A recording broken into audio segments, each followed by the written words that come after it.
Assalamualaikum warahmatullahi wabarakatuh. Video kali ini saya akan membahas resiko gestun kredivo. Buat yang belum tahu gestun itu apa? Gestun itu adalah gesek tunai ya. Ini biasanya istilahnya banyak digunakan di kartu kredit zaman dulu. Jadi kartu kredit itu kan sebuah alat pembayaran yang digunakan untuk membayar transaksi sebuah barang.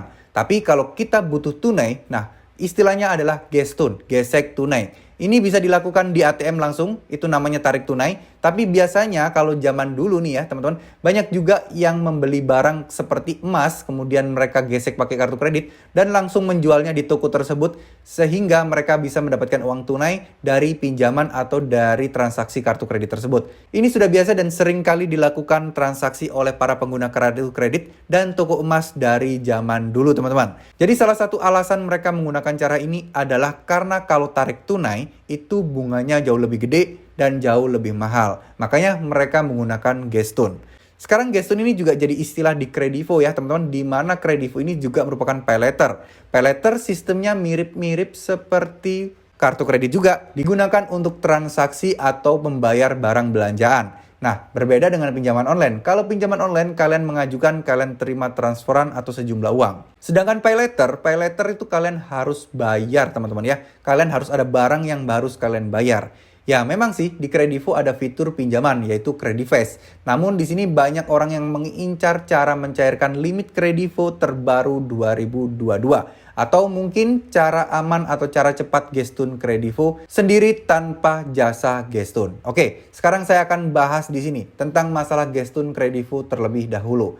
Nah, jadi istilahnya gestun kredivo adalah gimana caranya agar kalian bisa mencairkan atau menukarkan limit yang ada di aplikasi kredivo kalian itu menjadi saldo dana atau menjadi uang tunai yang akan ditransfer ke bank kalian. Nah, konsep dasarnya sebenarnya sederhana, mirip kartu kredit zaman dulu, yaitu bertransaksi namun hasil transaksinya itu tidak dibawa pulang tapi langsung dijual lagi dan bisa mendapatkan uang tunai dari limit kredivo. Sekarang kan zamannya udah modern ya, banyak dompet digital seperti Dana, OVO, kemudian GoPay, ShopeePay, dan lain sebagainya. Nah, orang-orang mulai beralih dengan cara mencairkan limit kredivo menjadi saldo Dana atau menjadi saldo OVO, menjadi saldo GoPay atau rekening tabungan.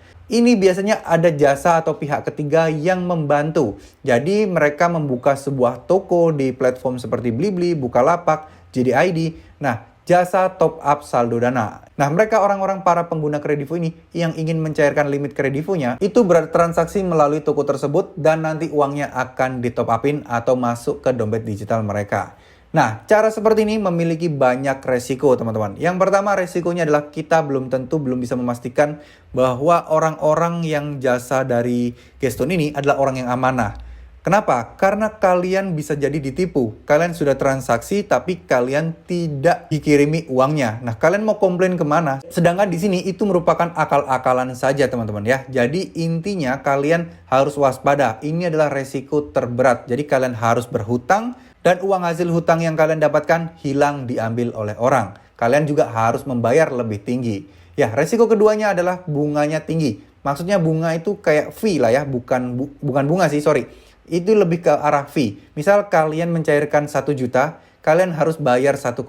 Nah, 300.000 itu fee untuk mereka. Nah, sedangkan urusan bunga yang 1 juta yang kalian pinjam tadi, itu urusannya adalah dengan kredivonya. Berapa bunga kredivonya, apakah kalian ada cicilan atau enggak, itu semua urusan kredivonya. Nah, ini adalah resiko yang kedua. Nah, sedangkan resiko yang ketiga, jika sampai kalian lengah atau sampai kalian tidak bisa membayar atau telat bayar pinjaman kalian di kredivo ini otomatis kalian akan dikenakan bunga yang sangat tinggi. Sudah kalian pinjamnya nerima duitnya 1 juta, tapi kalian harus bayar 1,3, di transaksi aplikasi itu tertulis 1,3 dan kalian harus bayar bunga-bunga per 1,3 tadi. Jadi kan uang fee-nya itu udah diambil si jasa gestun tadi, teman-teman ya.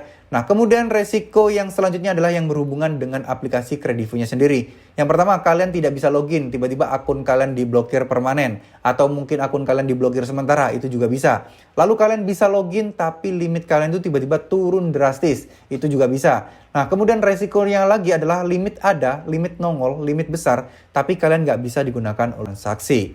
Ya, Lalu kemudian resiko yang paling terakhir lagi misalnya kalian melakukan Geston, itu adalah semua aktivitas atau fitur-fitur kredivo kalian jadi tidak bisa digunakan selama-lamanya. Ini artinya adalah kalian diblokir atau ditutup secara permanen. Kadang orang yang mengalami hal seperti ini biasanya mereka itu kesulitan loh ketika akan membayar karena mereka sudah tidak bisa login aplikasi lagi. Mau nggak mau mereka harus menelpon Kredivo untuk minta dibukakan, untuk minta informasi bagaimana cara pembayaran selanjutnya, dan lain sebagainya. Nah, kalau kalian gagal bayar atau telat bayar, ini juga beresiko juga ya. Slik OJK buruk, kredit skor kalian juga jelek, pokoknya semuanya buruk.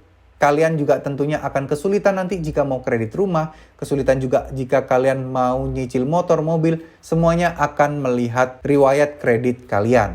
Ya, semoga video ini bisa bermanfaat, semoga kalian bisa terhindar dari resiko-resiko pencairan limit pay later seperti Kredivo. Ya, harapan saya semoga kalian tidak menggunakan Kredivo secara asal, tidak melakukan Geston secara asal, dan hindari jika kalian memang benar-benar tidak butuh-butuh banget. Ya, karena resikonya lebih besar dibandingkan apa yang kalian dapatkan. Terima kasih, semoga video ini bisa bermanfaat. Wassalamualaikum warahmatullahi wabarakatuh.